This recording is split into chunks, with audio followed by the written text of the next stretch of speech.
Ẹ káàárọ̀, Ọlọ́run ọba Elédùmarè yóò ṣàánú gbogbo wa. Fún ìwọ tí ayé bá ń kórìíra àbí ọmọlàkejì bá ń kórìíra rẹ, dákun ewé ọgbọ́ rẹ̀, èyí là ń pè léwé ọgbọ́.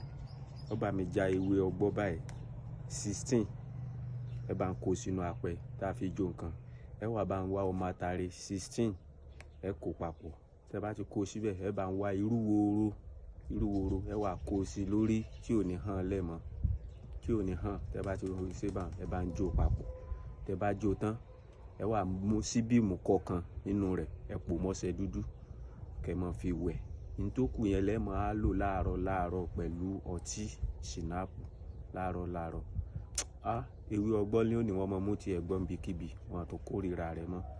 Fún ìbéèrè mi tàbí tí ó bá yé wa, ẹ tún lè pè mí sórí nọ́mbà yìí 090 43 95 36 11.